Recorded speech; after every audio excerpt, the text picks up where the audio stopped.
거대한 쇳덩어리 안에 갇혀있는 남자. 그러나 아이러니하게도 이 남자는 이 쇳덩어리 밖에서 단 하루도 살 수 없다. 무게 300kg, 길이 2m가 넘는 쇠 원통 하나에서 간신히 밖으로 내놓고 있는 것은 그저 얼굴 하나뿐. 그는 이 원통 속에서 무려 72년을 산다. 6.25 전쟁이 한창이던 해에 이 통에 들어가 스마트폰으로 지금 이 유튜브를 보고 있는 순간까지 밥을 먹는 것도, 잠이 드는 것도, 화장실 가는 것도 전부 이 안에서 해결해온 삶. 모든 것의 시작은 1952년 미국 텍사스의 어느 여름날로 거슬러 올라갔으니 1952년 여름, 미국은 보이지 않는 적에게 아이들을 빼앗기고 있었으니 바로 소아마비. 한 해 감염자만 58,000명에 사망자는 무려 3,145명. 이 중 2만 명이 넘는 아이가 평생의 마비로 갖게 된 미국 역사상 최악의 유행이었다. 그 지옥 한복판에 6살의 폴 알렉산더가 살고 있었으니 비오는 날이면 형과 함께 맨발로 마당을 뛰어다니던 이 아이는 어느 날 갑자기 열이 오르기 시작한다. 목이 뻣뻣해지고 연필을 쥔 손에서 힘은 자꾸 빠져나갔지만 의사가 부모에게 건넨 말은 집에서 쉬면 낫는다는 한 문장.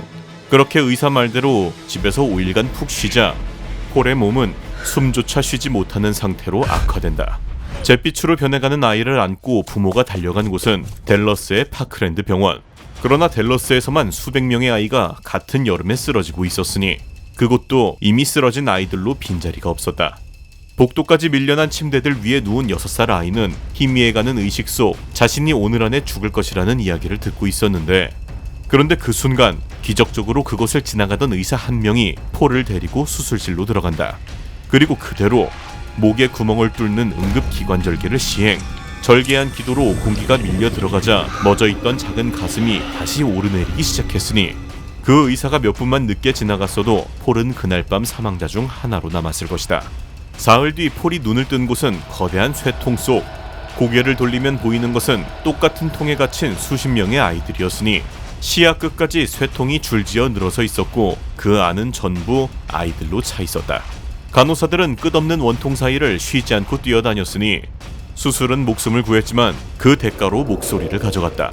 아프다는 말도 무섭다는 말도 할 수 없게 된 6살 폴. 목 아래로는 손가락 하나 움직이지 않았으니 아이가 할 수 있는 일은 천장을 보는 것뿐이었다.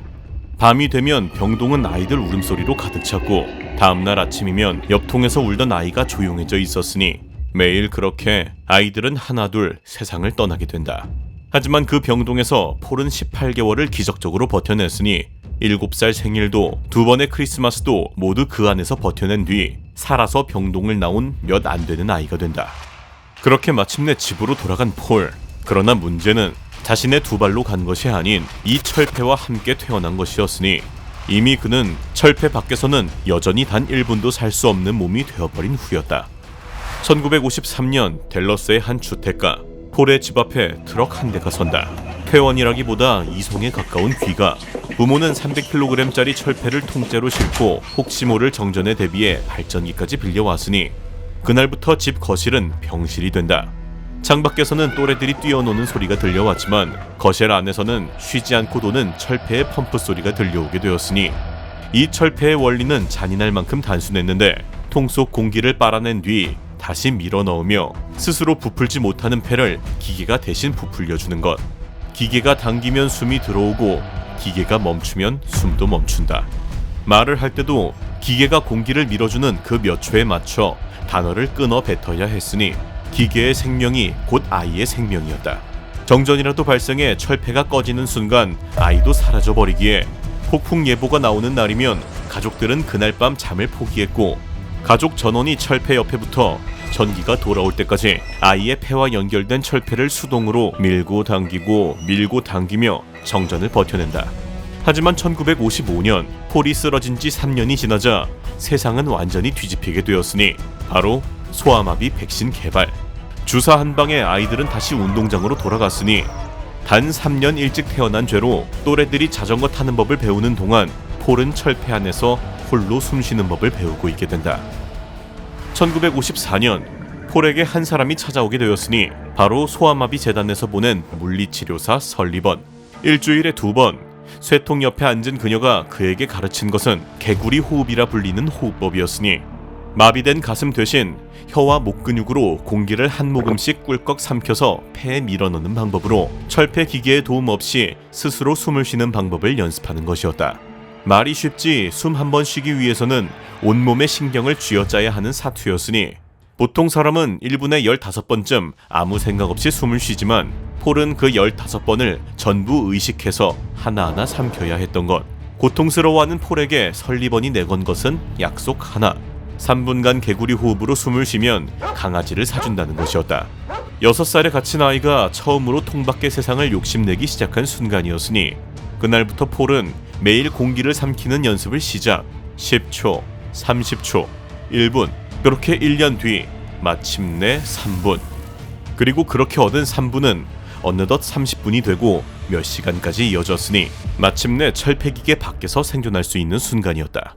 하지만 이건 완치가 아니었으니 개구리 호흡은 의식적으로 공기를 삼켜야 하는 호흡법, 즉 잠드는 순간 호흡은 그대로 멈추었기에 폴이 얻은 건 완치가 아닌 깨어있는 동안의 외출권이었으니 밤이 되면 반드시 쇳덩이 안으로 들어가야 했다.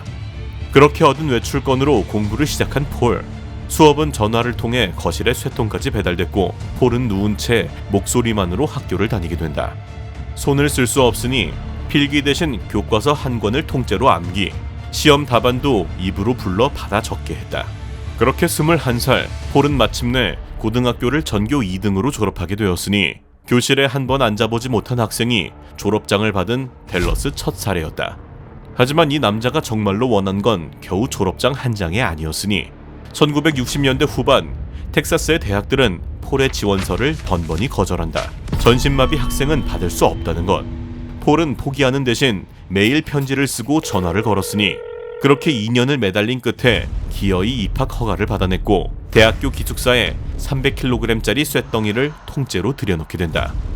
1978년 경제학 학사, 1984년 법학 학위까지 철폐에 누운 채 입에문 막대기로 한 장씩 넘겨가며 읽은 법전으로 따낸 자격증이었다.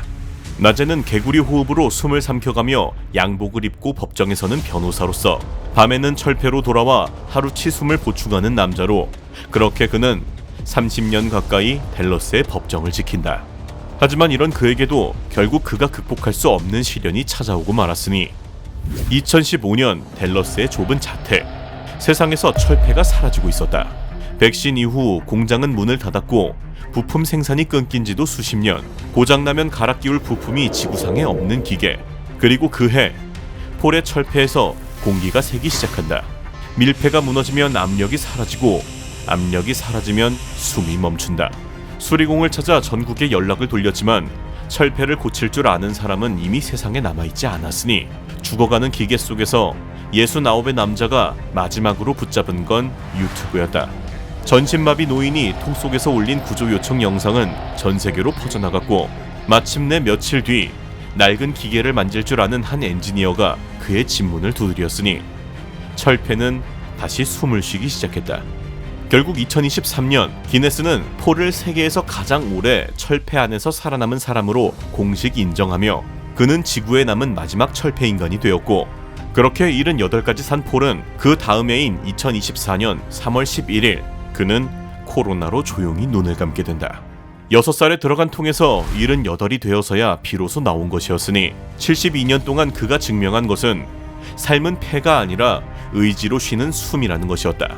그런데 여기서 더욱 충격적인 것은 지상의 철제 통에서 버틴 폴과는 달리 공기조차 희박한 심해 속 철제 파이프에서 버텨낸 남자도 있다는 것이었으니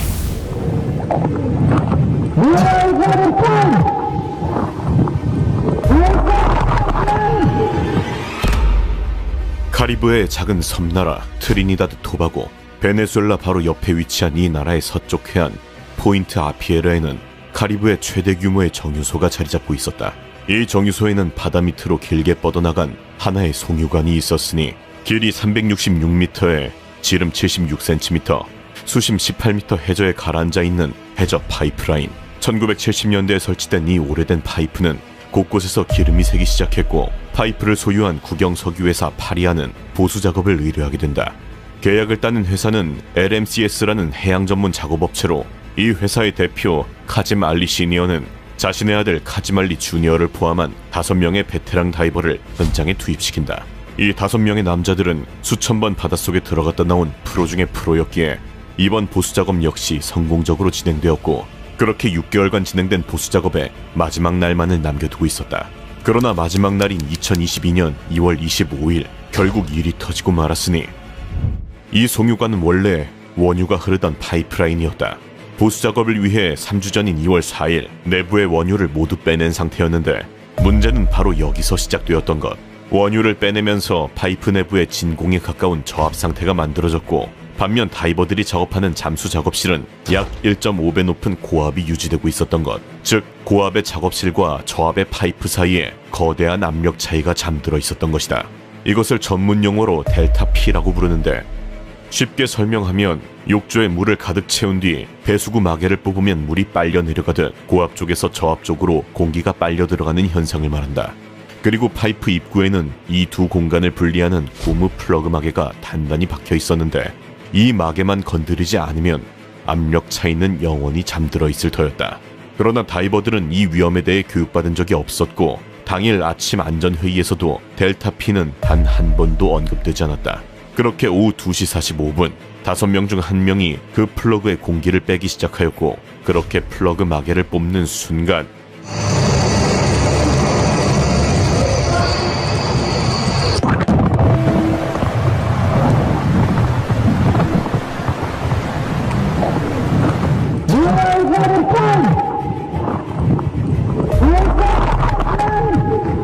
눈 깜짝할 사이 5명 전원이 지름 76cm 어둠의 관 속으로 빨려 들어가 버리게 된다.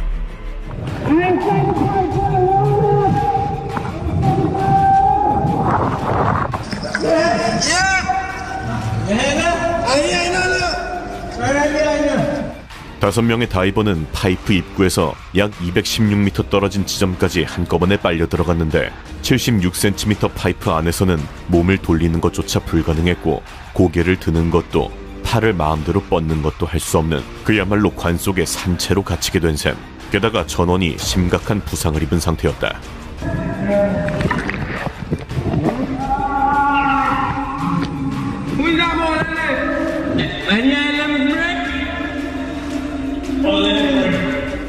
고통에 신음하는 다이버들. 그러나 이 폐쇄된 공간의 산소가 언제 바닥날지 알 수 없는 터, 이들은 부상을 추스릴 새도 없이 곧바로 탈출 계획을 세운다. 이 송유관의 전체 길이는 366m, 축구장 3개를 이어붙인 거리로 이들이 갇힌 지점은 파이프 입구에서 약 150m 떨어진 곳이었다. 제대로 움직일 수조차 없는 좁은 공간에서 1cm씩 기어서 150m를 가야 되는 상황. 그렇게 맨 앞에 있는 크리스를 선두로 5명의 다이버들은 서로의 발과 어깨를 잡아당기고 밀어주며 출구로 이동하기 시작한다. 1cm를 나아가는데 온 힘을 쏟아야 했고, 그마저도 부러진 뼈가 움직일 때마다 비명을 지르게 만들었다.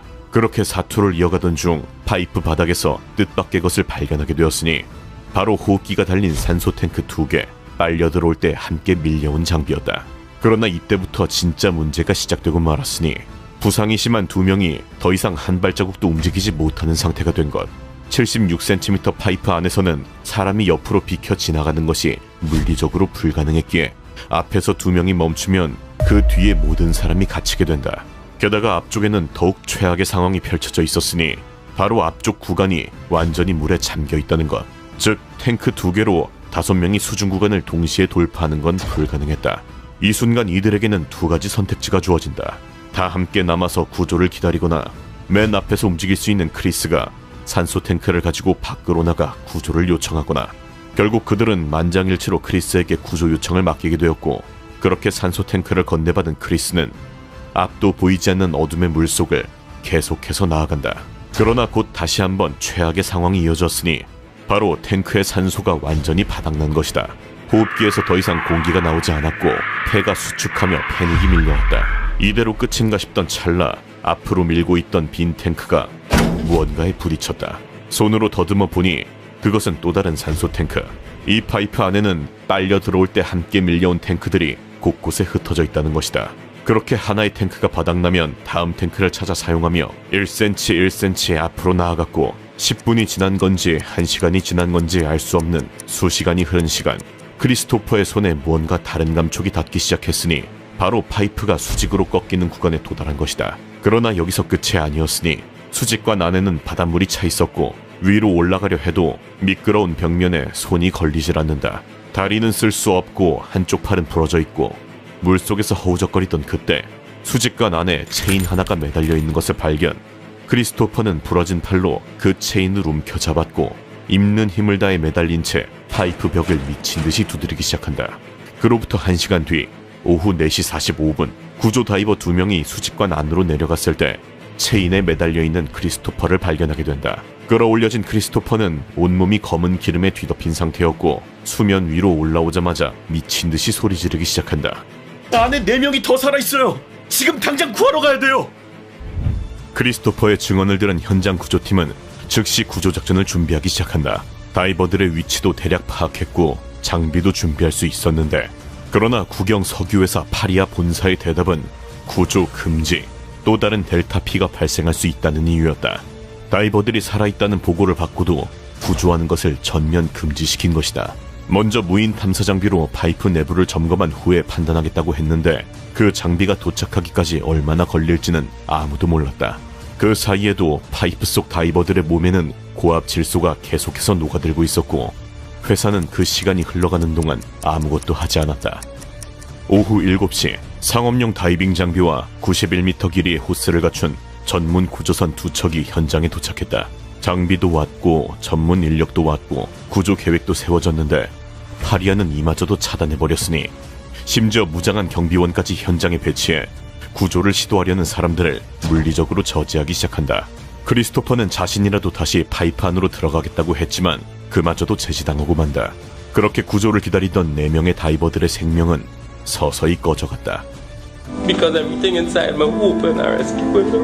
Nobody was making an attempt to rescue me. I was somebody who doesn't know what's going on, and I was always somebody who could control and see things through, and I feel like. 이후 파리아 측은 공식 입장문에서 이렇게 밝혔다. 다이버를 구조할 법적 의무는 없었다. 즉, 구조 과정에서 추가적인 손실을 방지하기 위해 도의적인 의무를 저버린 것. 12시간 동안 살아있던 사람들을 구하지 않은 회사의 공식 입장이 이것이었던 거다. 그 뒤 정부조사위원회는 파리아의 행위를 중과실이자 형사적 과실이라 규정했고 2024년 9월 파리아 경영진에 대해 총 15건의 형사 혐의가 정식 기소된다. 그리고 유일한 생존자 크리스토퍼 부드람은 현재까지도 바다에 들어가지 못하고 있다. 그는 매일 밤 파이프 속 어둠을 다시 꿈꾸고 있다고 하는데 When you're holding your breath for too long, after a while, your body, your lungs just fight. Your airways close, you see a noise. Your body suffering to pull air. An unbelievable nightmare. Every time you try to open your eyes, it's burning. Your throat burning. Your body sore. And at that point, I tell myself I was going to dead. 76cm 파이프 속에서 구조를 기다리다 사라진 다이버들. 그런데 한편 지구 반대편에서는 구조가 올 수 없는 상황 속 스스로 살 길을 찾아낸 남자도 있었으니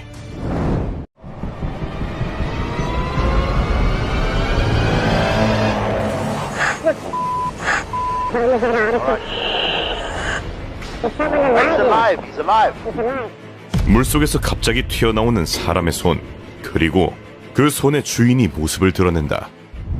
2013년 5월 26일 새벽 5시 아프리카 대륙 나이지리아 해안에서 32km 떨어진 대서양 한가운데 예인선 제스코 4호는 쉐브론 석유 플랫폼에서 초대형 유조선을 끌어내는 작업 중이었다. 이 해역은 나이지리아 델타 유전지대로 세계에서 가장 많은 석유가 뿜어져 나오는 곳이었지만 동시에 돈 냄새를 맡은 해적이 수시로 출몰하는 매우 위험한 해역으로도 유명했는데 따라서 선원들은 해적 습격에 대비해 밤에는 반드시 문을 잠그고 자야 하는 규칙이 있었다. 그러나 이날 밤 이 규칙이 비극의 원인이 될 줄은 아무도 몰랐으니 배에는 총 12명의 선원이 타고 있었고 그 중에는 이 배의 요리사 29살 해리슨 오케네도 포함되어 있었는데 그는 매일 새벽 기도를 하는 독실한 크리스찬으로 이날도 어김없이 새벽 기도를 마치고 하루를 시작하기 위해 화장실로 향한다. 그렇게 화장실 문을 닫고 앉아있던 바로 그 순간 거대한 파도가 배를 뒤집는 데 걸린 시간은 딱 10초. 해리스는 화장실 벽면에 내동댕이 쳐졌고 뒤집힌 배에서는 물이 사방에서 쏟아져 들어오기 시작한다. 그렇게 뒤집힌 배는 순식간에 바닷속으로 가라앉기 시작. 10m, 20m, 30m, 그리고 결국 배는 해저 바닥에 가라앉았고 그 순간 모든 것이 멈추게 된다. 남은 건 물이 출렁이는 소리와 자신의 심장 박동 소리 딱 두 가지뿐. 그리고 이때부터 본격적인 지옥이 시작되었으니 간신히 화장실 문을 연 남자는 복도에서 끔찍한 광경을 목격하게 되었으니 바로 동료 선원들이 검은 물살에 빨려 들어가고 있었던 것. 그렇게 어둠 속으로 한 명씩 한 명씩 사라져버렸다. 게다가 객실 문을 잠그고 잤던 선원들 역시 잠긴 방 안에서 쏟아지는 물을 피하지 못한 채 익사. 결국 화장실을 이용하던 해리슨을 제외한 모든 선원들은 순식간에 사망하게 된다.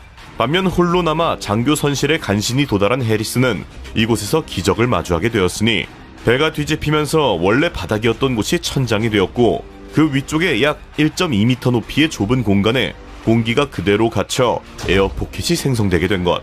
그러나 문제는 이 에어포켓이 영원하지 않다는 것이었으니 해리슨이 숨을 쉴 때마다 산소는 줄어들고 이산화탄소는 늘어나기에 시간이 지날수록 공기는 탁해질 것이고 결국 이 작은 공간이 무덤이 될 수도 있다는 것. 게다가 밖은 무려 30m 깊이의 대서양 한가운데 배가 침몰했다는 걸 세상에 알게 되더라도 이 안에 살아있는 사람이 있다고 생각할 확률은 없을 터. 즉 구조대가 올 확률은 없다. 문을 열고 나가면 순식간에 즉사할 것이고 에어포켓 안에 있으면 천천히 질식할 것이고 그야말로 죽음은 피할 수 없는 운명처럼 보였는데 대서양 해저 수심 30m 바닥에 가라앉은 배. 하필 화장실에 있던 해리스는 팬티 한 장 차림이었다. 수심 30m의 바닷물 온도는 손끝 발끝의 감각을 앗아갈 정도로 차가웠고 이대로는 저체온증이 먼저 시작될 터 해리스는 무엇이든 걸쳐야겠다는 생각에 주변을 더듬었는데 마침 구명조끼 하나가 걸려 있었고 그 안에서 작은 손전등 2개를 발견한다. 그렇게 시커먼 어둠 속에서 불을 켜는 순간 뒤집힌 선실의 기괴한 풍경. 가구는 거꾸로 매달려 있었고 온갖 잔해와 기름이 수면 위를 떠다니고 있다. 해리스는 침대 매트리스 2개를 물 위에 겹쳐 쌓았는데 이 위에 올라가 몸이라도 물 밖으로 빼내야 했기 때문이었으니 그리고는 배터리를 아끼기 위해 다시 손전등을 껐고 그렇게 칠흑 같은 어둠이 시작되었는데 그때 어둠 속에서 들려오는 기괴한 소리들. 무언가가 크고 단단한 것을 뜯어먹는 소리였다. 심지어 한두 마리가 아니었다. 잡아먹은 것의 정체는 알 수 없었지만 잡아먹힌 것이 동료들의 시체라는 건 의심의 여지가 없었다. 그렇게 쩝쩝거리며 무언가를 씹는 소리와 간간히 쿵 하고 배 외벽에 무언가 부딪히는 소리, 그리고 완전한 침묵이 번갈아 반복되는 지옥이 시작되었고 그는 어둠 속에서 기도를 올렸으니 하나님이여 주의 이름으로 나를 구원하소서. 이것만이 이 어둠 속에서 미치지 않고 정신을 붙잡는 유일한 방법이었다. 그렇게 몇 시간이 지나 모든 것이 잠잠해졌을 무렵 그는 다시 한번 참혹한 현실을 마주하게 되었으니 깊은 바닷속에서 남은 식량은 콜라 한 캔뿐. 선실 어딘가에 굴러다니던 이 캔 하나가 고립된 바닷속에서는 그의 생명수가 된 것인데 한 모금 그리고 또 한 모금 혀끝에 닿는 미지근한 탄산의 맛이 자신이 아직 살아있다는 걸 확인시켜 주었다. 그렇게 콜라는 순식간에 바닥나 버렸고 결국 해리스는 인간이 무리 없이 버틸 수 있는 한계 72시간까지 도달하고 만다. 시간이 지날수록 상황은 악화되기만 했으니 에어포켓은 점차 이산화탄소로 가득 차 숨을 쉴 때마다 공기가 탁해지는 게 느껴졌고 피부는 바닷물에 불어 한 겹씩 벗겨지기 시작. 몸은 저체온증으로 떨림이 멈추지 않았다. 그렇게 점점 흐려져가는 의식 속에서 해리스는 죽음을 받아들이기 시작하는데 그때 어디선가 금속을 두드리는 소리가 들려온다. 침몰 72시간째 남아프리카 공화국의 전문 구조 다이버 팀이 침몰선에 도착한다. 이들의 임무는 생존자 수색이 아닌 시체 수습. 제스콘 4호 선원 12명 전원 사망이라고 판단한 다이버들은 차가운 물속을 헤쳐나가며 선원 10명의 시체를 하나씩 수습한다. 그리고 이때 해리스는 금속이 부딪히는 소리를 듣게 되었으니 다이버들이 시체 수습 과정에서 나는 소리였다. 해리스는 수도꼭지를 있는 힘을 다해 뜯어냈고 벽을 미친 듯이 두드리기 시작한다. 그리고 얼마 뒤 다이버 한 명이 장교 선실 안으로 들어왔는데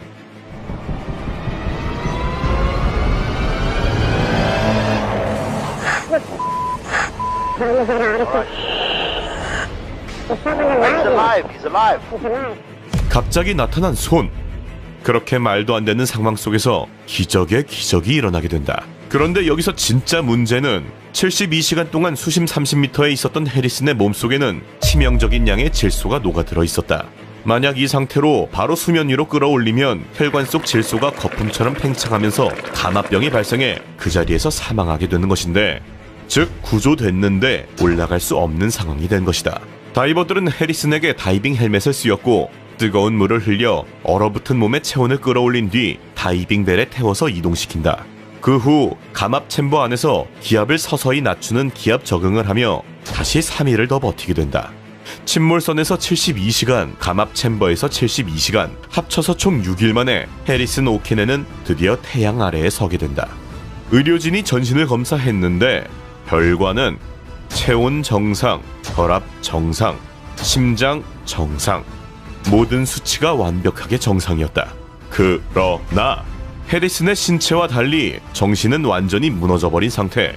자신을 제외한 동료 전원이 사망한 지옥의 해저 사고 이후 결국 트라우마와 우울증이 찾아왔고, 그렇게 아내와 헤어지고 직업도 잃게 된다.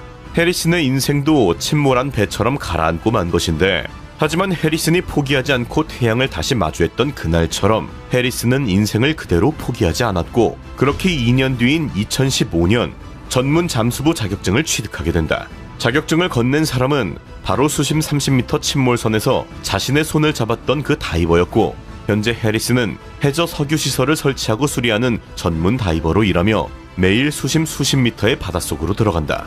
물속에 다시 들어가는 게 무섭지 않나요? 이미 72시간의 어둠을 이겨낸 남자에게 그보다도 무서운 건 존재하지 않습니다. 어두운 심해에서 살아 돌아온 남자의 이야기. 그러나 심해가 모든 사람의 목숨을 허락한 것은 아니었으니, 괴로운 듯 계속 숨을 헐떡이는 영상 속 인물, 그리고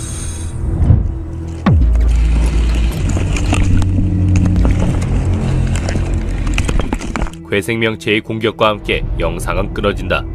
도대체 이 영상 속 인물에겐 무슨 일이 있었던 걸까? 이 영상에 등장한 곳은 바로 이집트의 다합 블루홀. 깊이 130m, 직경 60m의 어마어마한 크기를 자랑. 영상을 보면 알 수 있듯 블루홀은 끝을 알 수 없이 깊어, 아니 검정색으로 보일 정도라고 한다. 바닷속에 생긴 끝을 알 수 없는 구멍이라 듣기만 해도 신비로운데, 더욱 신비로운 건 이 블루홀 아래로 내려가면 온갖 희귀한 물고기들과 해조류들이 존재, 블루홀의 검푸른 바닷빛과 어우러져 극강의 아름다운 풍경을 자랑한다는 거다. 때문에 이 블루홀은 매년 다이버들이 끊이질 않는 그야말로 다이버들의 천국이 되었는데, 심지어는 이렇게 스카이다이빙으로 블루홀 수영을 즐기는 다이버까지 등장할 정도였다.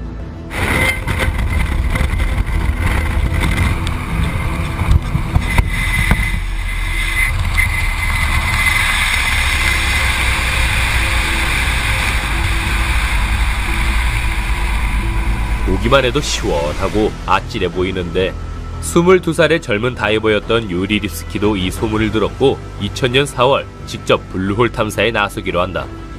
유리는 다이버들을 교육하는 다이버 강사 일을 하고 있었고, 평소에도 이 블루홀의 얕은 곳에서 수영을 즐기곤 했기에 그는 가벼운 채비만 마친 뒤 블루홀로 잠수를 시작했다. 하지만 유리는 곧 싸늘한 신으로 발견된다. 유리의 는 90m 아래 해저에서 발견됐는데 사지를 펼친 채 엎드린 모습이었고 어떤 외상도 없이 깨끗한 상태였다고 한다. 이 때문에 그의 사인은 질소 중독으로 판명, 즉 가지고 간 산소통의 산소가 다 떨어진 상태에서 물속으로 너무 깊게 내려가 벌어진 참사라는 거다. 이를 뒷받침하듯 그의 시신과 가까운 곳에서는 텅 빈 산소통까지 발견됐는데, 그러나 사람들의 생각은 달랐다. 프로 다이버였던 그가 고작 깊이 계산을 못해서 죽었다는 사실이 말이나 되냐는 것.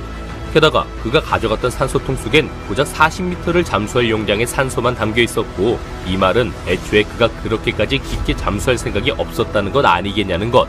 이렇듯 논란이 가라앉을 기미가 보이지 않던 순간 유리의 몸에서 의문의 카메라가 발견되며 상황은 급변한다.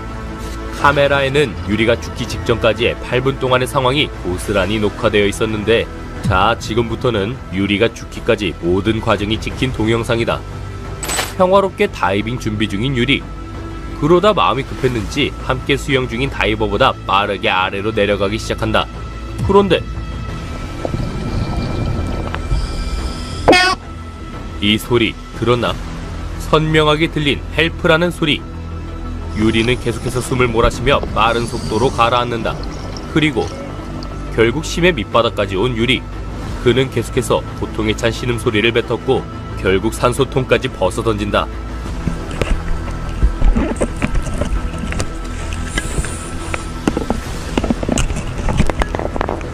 산소통을 벗자 더욱 괴로워하며 몸부림치는 유리. 하지만 그때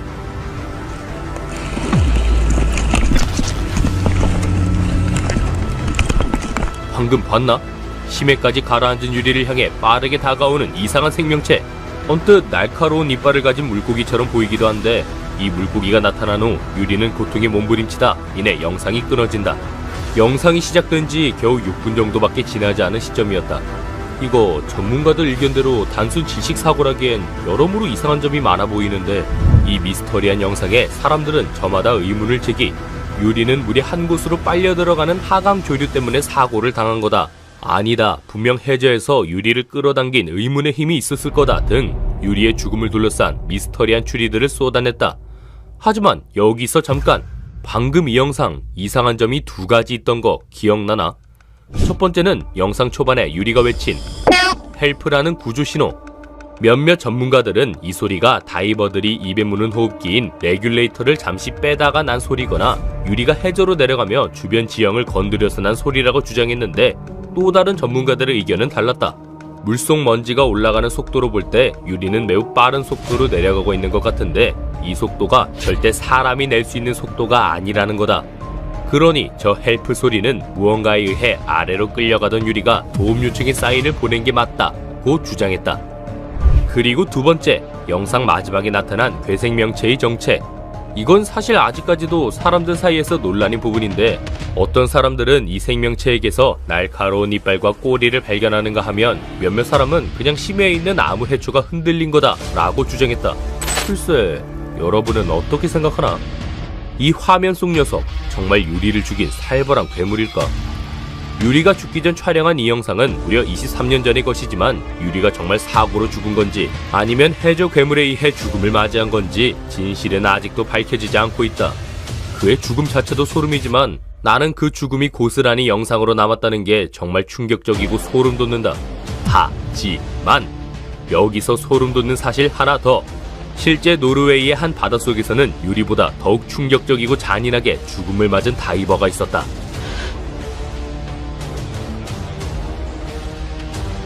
(1983년) 노르웨이. 바이포드 돌핀 시추 장치에서 한 다이버가 전신이 찢겨 즉사한다. 이 바이포드 돌핀 시추 장치는 노르웨이 북해에 설치되어 있는 장치로 석유나 천연가스를 캐내는 용도로 사용한다. 그런데 만약 이 시추 시설이 바닷속에서 고장나게 된다면 기계의 힘으로는 고칠 수 없기에 이를 고칠 수 있는 다이버가 필요했다. 때문에 다이버들은 항시 지상 위에서 대기 중이었는데 하지만 알다시피 심해는 압력이 어마무시하기 때문에 다이버가 심해 잠수 작업을 하기 위해서는 해저에 설치된 고압산소방인 감압 챔버에서 미리 압력 적응 훈련을 해야 한다. 이런 식으로 말이다.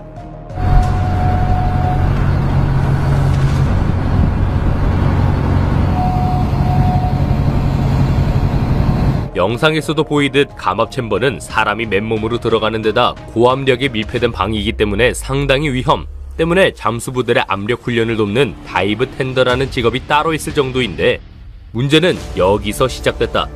1983년 11월 다이브 텐더 윌리엄이 다이버들이 있는 감압 챔버의 문을 열어버린다. 그 결과 다이버들의 몸이 엄청난 기압차를 이기지 못하고 모두 즉사. 3명의 다이버는 몸속에 혈액이 끓어 사망했고 1명의 다이버는 끔찍하게도 문틈으로 구겨져 뽑혀나가 전신이 찢어지며 사망했다. 8기압의 고기압이 아주 작은 틈에 가해졌으므로 135톤 정도의 힘으로 눌려 구겨진 것. 정말 숨도 못 쉬고 그대로 즉사한 거다. 사건의 전말은 이랬다. 당시 감압 챔버에는 낮은 기압을 가진 이동용 잠수함 다이빙 벨이 연결, 구기압을 유지하던 챔버 문이 열리며 낮은 기압의 다이빙 벨에 노출됐고 이때의 기압 차이로 이 대참사가 벌어지게 된 거라는데 안타깝게도 다이브 텐더가 왜 감압 텐더 문을 열었는지는 아직도 밝혀지지 않았다고 한다. 이 사고를 접한 사람들은 시추기계의 소음 때문에 의사 전달에 혼란이 있었을 거다. 다이브 텐더가 잠도 못 자고 일해서 제정신이 아니었을 거다 등 이 말도 안 되는 대참사의 책임을 한 사람에게 지우지 않으려 했었다. 그리고 1983년 발생한 이 끔찍한 다이버 사망 사고 이후로 전 세계의 시추 장치에 대한 안전 조치가 강화, 사고율이 크게 줄어들었다고 한다. 수심 3,800m, 빛 한 줄기 닿지 않는 캄캄한 심해 한가운데 5명의 사람이 원통 하나에 갇혀있다. 이 잠수함의 조종 장치는 3만원짜리 게임패드 하나, 전문가 30명이 편지까지 써가며 위험하다고 경고했지만 이 모든 경고를 무시해버렸고 결국 0.02초 만에 5명 전원이 이 세상에서 사라져버리게 되는데 1912년 북대서양 한가운데서 침몰한 초호화 여객선 타이타닉호는 수심 3,800m 캄캄한 심해 바닥에 112년째 조용히 잠들어 있다.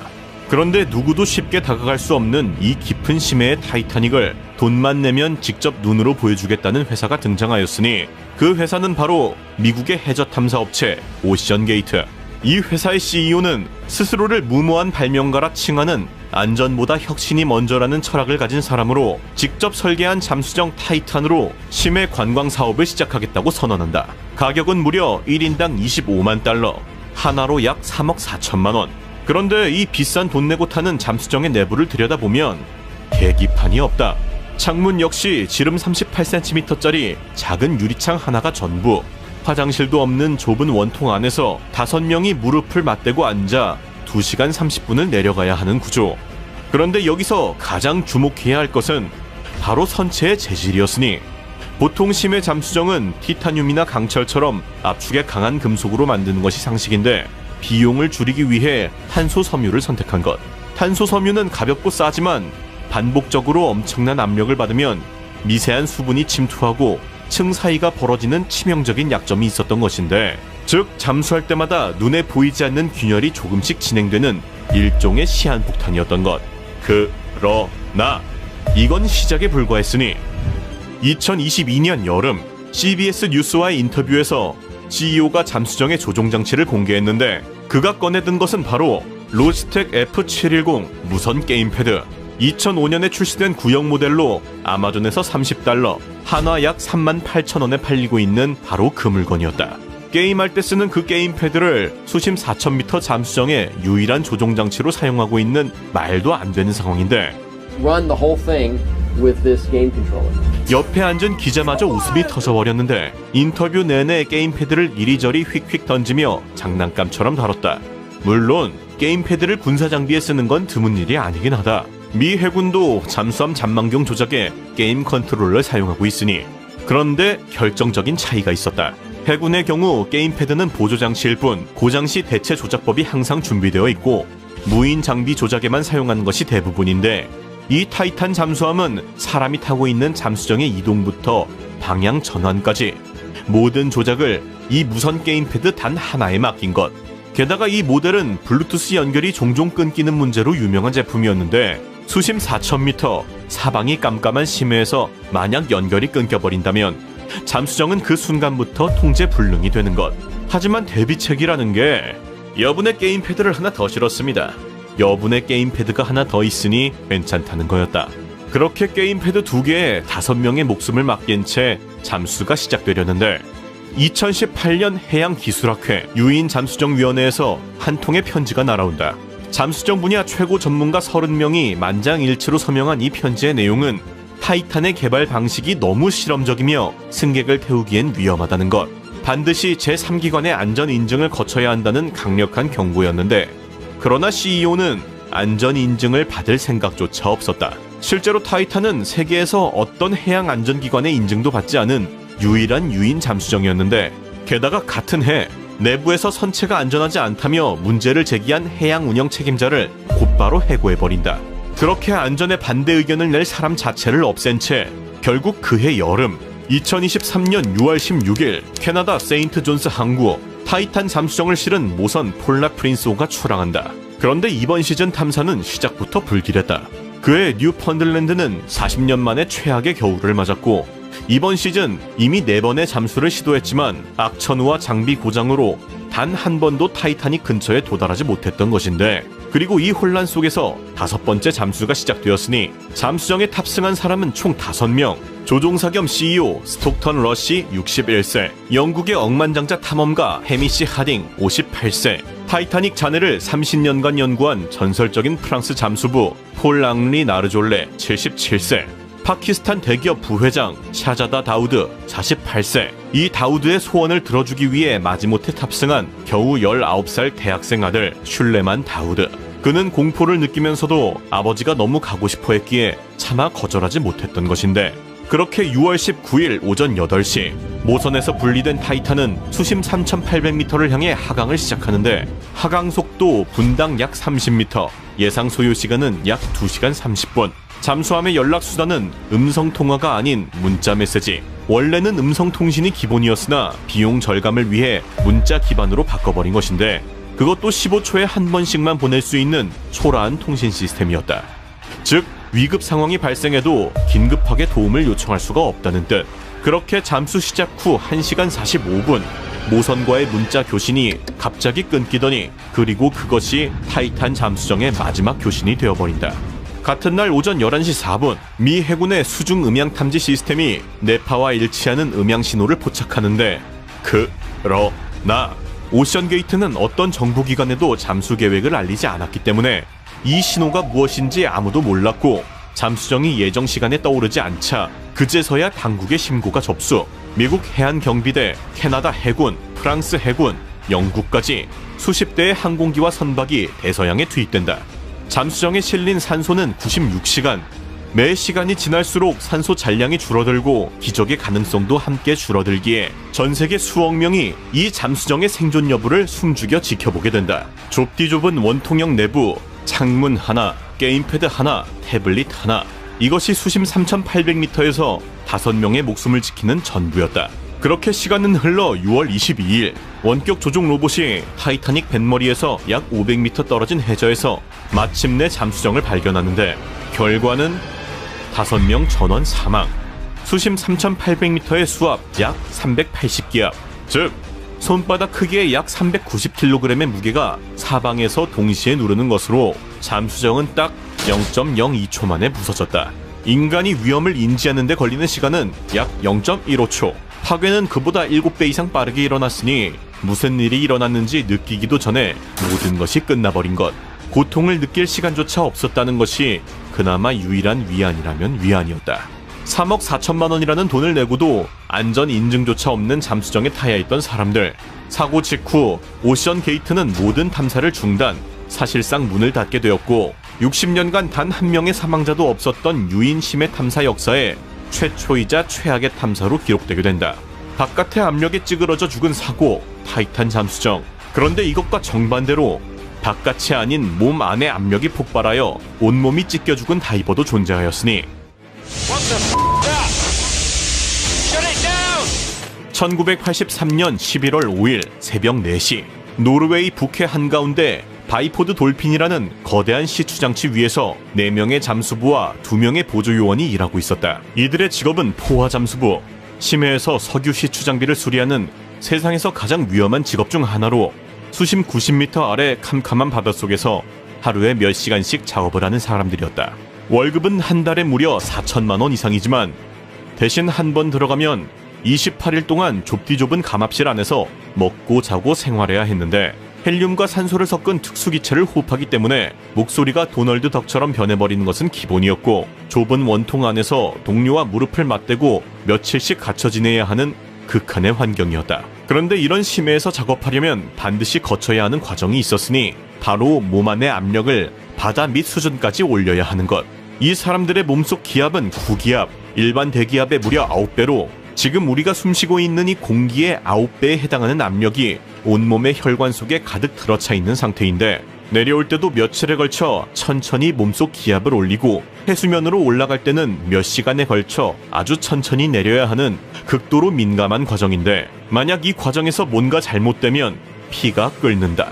비유가 아닌 진짜로 끓는 것으로 탄산음료 뚜껑을 갑자기 따면 거품이 솟아오르는 것처럼 혈액 속에 녹아있던 기체가 한순간에 기화하면서 온몸의 혈관 안에서 거품이 폭발하듯 일어나는 것으로, 그렇게 되면 심장이 멈추며 인간은 즉사한다. 이런 기압을 조절하는 감압실의 구조는 이랬다. 두 개의 감압실이 하나의 통로로 연결되어 있고 그 통로 끝에 다이빙벨이 붙어있는 구조. 잠수부들은 이 다이빙벨을 타고 심해로 내려갔다가 다시 올라오면 감압실로 이동해서 며칠에 걸쳐 몸속 기압을 천천히 낮추는 것. 이 모든 과정의 안전을 지키는 핵심이 바로 문 하나, 감압실과 통로 사이의 해치가 완전히 닫혀야만 다이빙벨을 분리할 수 있는 것인데, 그날 새벽 다이빙벨에서 잠수부 2명이 감압실로 돌아왔고 나머지 2명은 이미 다른 감압실에서 쉬고 있었다. 바깥에서는 보조요원 2명이 다이빙벨 분리 작업을 진행하고 있었는데, 그런데 이때 잠수부가 아직 해치를 닫지 않은 상태에서 보조요원이 다이빙벨의 고정 클램프를 풀어버린 것. 당시 바깥의 소통수단이 벽에 붙은 확성기 하나뿐이었고 시추장치의 굉음과 거센 파도 소리 때문에 안쪽 상황을 제대로 들을 수 없었다는 것. 게다가 당시는 새벽 4시, 어둠 속에서 지치고 졸린 상태로 작업하고 있었던 것인데 결과는 명확했다. 다이빙벨이 클램프에서 풀려나가는 순간 로켓처럼 튕겨져 나갔고, 동시에 감압실의 구기압이 1기압으로 1초도 안 되는 시간에 한순간에 빠져나간다. 보통이라면 며칠에 걸쳐 아주 서서히 낮춰야 하는 과정이 1초 만에 일어나 버린 것. 그 결과는 3명의 잠수부는 그 자리에서 즉사. 혈액 속에 녹아있던 기체가 한순간에 기화하면서 온몸의 혈관 안에서 거품이 폭발하듯 일어났고, 부검 보고서에 따르면 3명의 잠수부의 대동맥과 정맥, 그리고 심장 안에서 대량의 지방이 발견되었는데, 이건 혈액이 순간적으로 끓으면서 혈액 속 지방 성분이 녹지 않은 상태로 변해버린 전례 없는 현상이었다. 그런데 가장 끔찍한 것은 4번째 잠수부였으니 그는 해치를 닫으려고 문 바로 앞에 서 있었다. 폭발적으로 빠져나가는 공기의 힘에 휩쓸린 그는 해치가 완전히 닫히지 않아 생긴 불과 60cm의 틈으로 빨려나간다. 25톤에 달하는 폭발적인 힘이 그의 몸을 관통, 그의 장기는 감압실 바깥 갑판 위로 흩어졌고, 부검을 위해 시신이 병원에 도착했을 때 비닐봉지 4개에 나눠서 담겨져 있었다고. 바깥에 있던 보조요원 1명은 튕겨져 나온 다이빙벨에 충돌하며 즉사. 또 다른 보조요원 마틴 손더스만이 유일하게 살아남았으나 심각한 부상을 입게 된다. 그렇게 단 1초의 실수로 5명이 죽고 1명이 간신히 살아남은 이 사고는 잠수 역사상 가장 끔찍한 사고로 기록되게 되는데, 그러나 더 소름 끼치는 것은 그 이유였으니, 사고 원인을 조사해 보니 이 감압실에는 해치가 열린 상태에서 클램프가 풀리지 않도록 하는 안전장치가 애초에 없었던 것. 이미 그 당시에도 이런 안전장치는 존재했고 설치 비용도 크진 않았는데 있는 기술을 돈 아끼려고 장착하지 않은 것. 사고 후 노르웨이 정부는 한 달 만에 모든 감압실에 안전장치 설치를 의무화하였으나 이 사고에 대한 책임은 인정하지 않았고, 그렇게 유족들에게 보상금이 지급된 것은 사고로부터 26년이나 지난 2009년이었다. 치매의 압력으로 목숨을 잃은 다른 시대의 다른 사람들. 그러나 인류가 아직 정복하지 못한 이 깊은 바닷속에서 인간을 위협하는 것은 단순 압력뿐만이 아니었으니,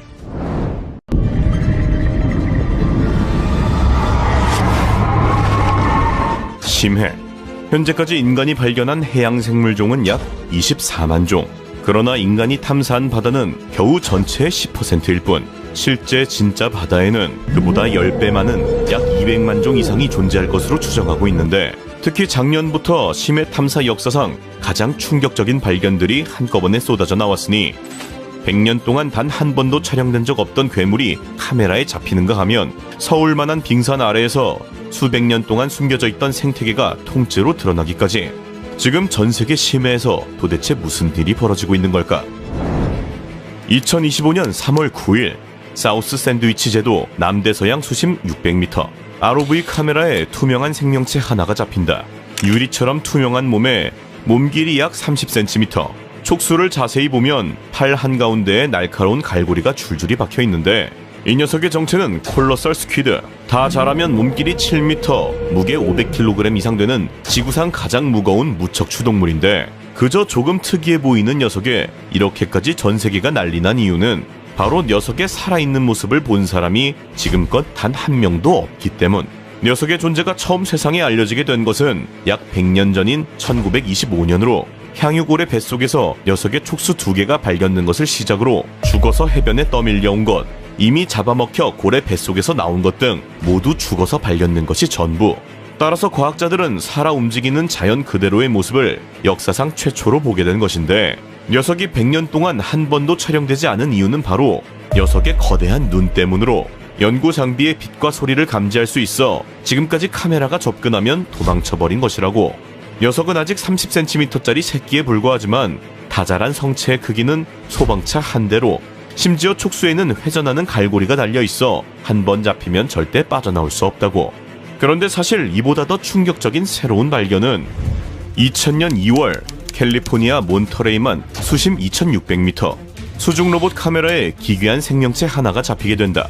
투명한 몸, 머리 위에는 비정상적으로 거대한 후드와 꼬리 끝에는 손가락처럼 생긴 촉수가 주렁주렁 달려 있었는데, 과학자들은 녀석의 정체를 즉시 밝혀내려 했지만 그 누구도 정확히 파악하지 못하였는데, 그렇게 녀석의 이름 역시 미스터리 몰러스크로 지어지게 된다. 그로부터 20년, 이 녀석은 무려 카메라에 157번이나 잡혔지만 녀석의 정체만은 매번 끝내 밝혀지지 않았으니, 그 이유는 바로 지구상에 이런 생명체가 아예 없었기 때문, 즉 분류 자체가 불가능했던 것이다. 특히 녀석의 기괴한 사냥법이 더욱 주목을 받았는데, 거대한 후드를 활짝 펼쳐 마치 파리지옥처럼 먹이를 통째로 삼켜버리는 방식. 혀도 입도 없이 후드 뒤쪽에 있는 깔때기 모양의 구멍으로 빨아들인다. 특히 여기서 더욱 소름 끼치는 건 녀석의 방어 방식이었으니, 위협을 느끼면 꼬리에 손가락 촉수가 푸른 빛으로 폭발하듯 빛나기 시작, 그리고 빛나는 촉수를 뚝 스스로 잘라내버린다. 떼어낸 촉수는 물속에서 계속 빛나면서 포식자를 유인하고 그 사이 본체는 유유히 어둠 속으로 사라져버리는 것인데, 마치 도마뱀이 꼬리를 자르는 것과 같은 원리로 이 녀석은 그걸 빛으로 해내는 것이다. 그러던 2024년 20년간의 연구 끝에 녀석의 정체가 드디어 밝혀지게 되었으니, 그것은 바로 갯민숭 달팽이, 즉 바다 민달팽이였던 것이다. 그러나 딱 봐도 달팽이랑은 아예 매치가 안 되는 생김새답게 기존의 어떤 갯민숭 달팽이와도 유전적으로 일치하지 않았고, 결국 과학자들은 녀석을 아예 새로운 생명체로 교과서에 추가하게 된다. 그런데 사실 이 녀석보다 진짜 더 거대하고 충격적인 발견은 바로 2025년 1월 13일 남극 대륙에 붙어있던 거대한 빙붕 조지 6세에서 빙산이 떨어져 나간다. 떨어져 나온 빙산의 이름은 A84, 면적만 최소 510제곱킬로미터로 서울 면적의 거의 85%에 달하는 어마어마한 사이즈인데, 여기서 중요한 건 이 빙산이 떨어져 나가면서 150m 두께의 얼음 아래 수백 년 동안 갇혀있던 해저가 처음으로 드러나게 된 것. 마침 근처에서 탐사 중이던 연구선 팔코르호는 소식을 듣자마자 즉각 탐사 계획을 변경, 12일 만에 현장에 도착하였고 곧바로 수중 로봇 수바스찬을 해저로 내려보낸다. 그렇게 도착한 수심 230m에서 카메라에 처음 잡힌 것은 바로 사람 머리보다 큰 거대한 해면 동물, 그 옆에 빼곡히 들어찬 말미잘 군집. 수심을 더 내려가자 문어가 해저 바닥에 납작 엎드려 있고 팔뚝만한 거대 바다거미가 기어다니고 있었다. 수심 1300m까지 내려가자 촉수 길이만 10m가 넘는 자이언트 팬텀 젤리 유령 해파리까지 유유히 떠다니고 있었다. 햇빛 한 줄기 들어온 적 없는 얼음 아래에서 수백 년을 버텨온 완전한 생태계가 통째로 드러난 것인데, 여기서 정말 충격적인 것은 빛도 없고 표면에서 내려오는 영양분도 없는 완전한 어둠 속에서 어떻게 수백 년 동안 이 녀석들이 살아남은 건지 아무도 모른다는 건데, 그나마 가장 유력한 가설은 심해 해류가 얼음 아래로 스며들면서 영양분을 실어 나른다는 것인데, 이것도 어디까지나 추측일 뿐이라고. 이 탐사는 인류 역사상 최초의 빙붕 아래 종합 탐사였기에 앞으로 더 많은 빙산이 떨어져 나갈수록 더 충격적인 발견이 쏟아질 것으로 예상되고 있다고. 실제로 심해에는 우리 상상을 아득히 뛰어넘는 미지의 것들이 존재하는 것으로 알려져 있는데, 자, 그럼 이제부터는 진짜 충격의 영역으로 넘어가 본다.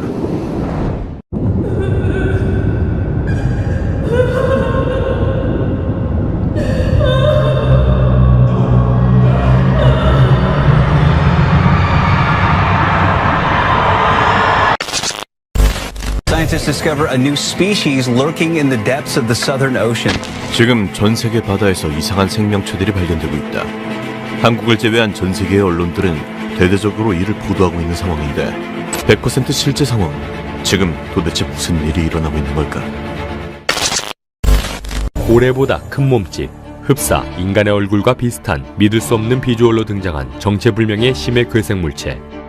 이를 마주한 잠수부는 꼼짝없이 얼음이 되었지만 이내 정신을 차리고 믿을 수 없는 이 순간을 카메라에 담으려는 순간 더 이상 시청 불가다. 이 짧지만 충격적인 영상이 공개되자 500개가 넘는 댓글들이 순식간에 달렸으며 영상을 본 시청자들은 처음 딱 들어왔는데 폰 던질 뻔, 저거 제발 한국 아니라고 해줘 와 같은 충격적인 반응을 보였다. 그러나 어딘가 모르게 비현실적인 비주얼에 이 영상은 모두 주작이다라며 반박하는 의견 역시 적지 않았는데, 하지만 정말 충격적이게도 이 영상 속 괴물의 이름은 사람을 뜻하는 일본어 닌겐이라고 불려지고 있으며 북극해의 차가운 바다에 서식한다고 알려져 있다. 닌겐은 1990년대 초 일본 어부들이 긴 팔다리와 특징이 없는 얼굴을 가진 거대하고 큰 하얀 생물을 보았다는 주장과 함께 최초로 언급되기 시작했는데, 이후로도 반복적으로 비슷한 증언을 하는 사람들이 늘어나면서 일본 전역에는 닌겐은 정말로 존재한다는 소문이 파다하게 퍼지게 된다. 게다가 닌겐을 봤다는 목격자들 중 진짜 소문 속 닌겐과 비슷한 괴생명체를 찍은 영상 증거물까지 나오게 되자 닌겐의 존재를 믿는 사람들은 폭발적으로 늘어나게 된다. 상황이 이렇게 되자 결국 닌겐이 실제로 존재한다면 이럴 것이라고 CG로까지 만들어지며 유튜브에 퍼지게 된 것으로 다행히 사람이 진짜로 잡아먹힌 건 아니라고 한다. 그러나 평화롭게 그물을 건져 올리던 어부. 그런데 갑자기 동남아의 한 바닷가, 열심히 물고기를 잡고 있는 어부들. 오늘도 호기롭게 그물을 건져 올려보는데 본능적으로 무언가가 잘못되었다는 것을 깨닫는다. 그물 안에 무언가 이상한 것이... 갑자기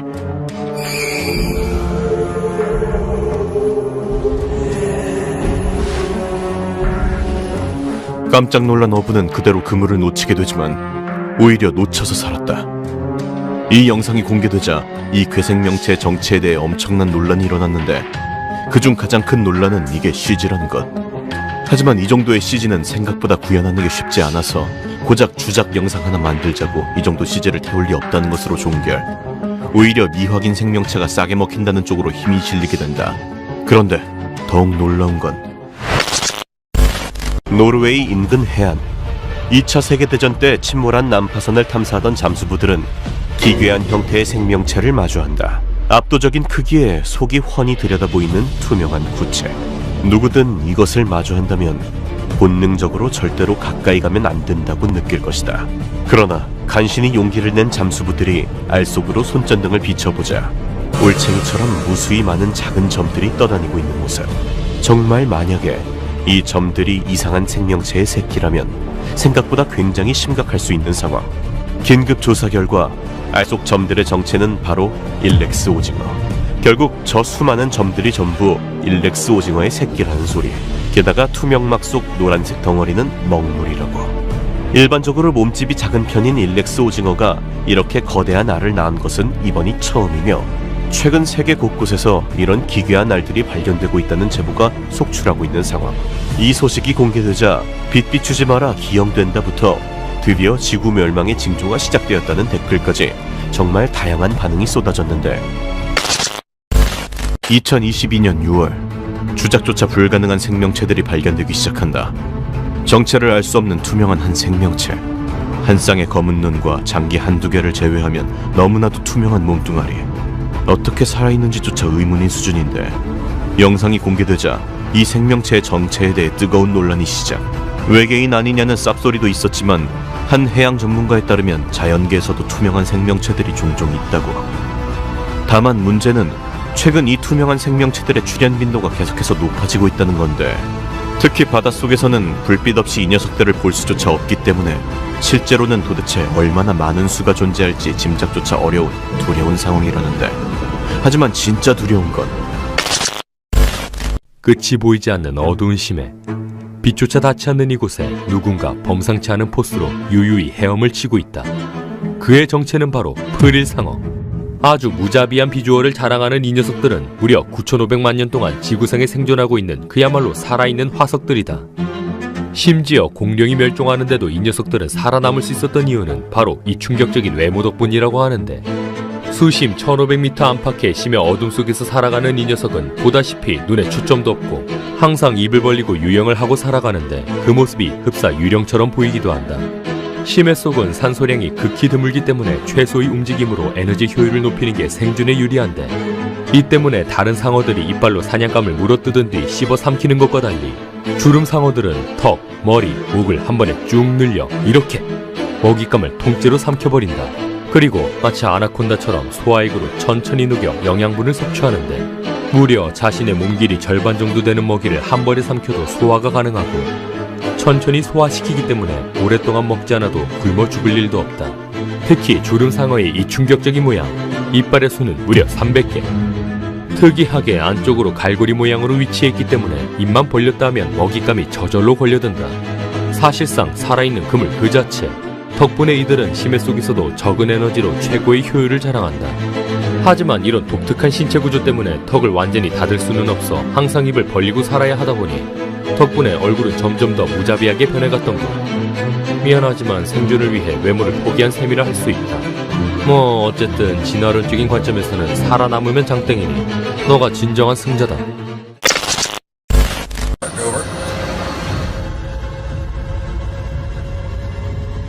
When she rolls over the, oh, wow! My goodness. 잠수함 밖 포착된 거대 생명체. 엄청난 모래를 일으키는 이 녀석의 정체는 6m급 심해상어인 식스길 상어. 순식간에 무언가를 먹어치워 버리고는 그대로 떠나는 줄 알았으나, 마치 사람 같은 눈으로 한번 쳐다보고는 다시 눈을 숨긴다.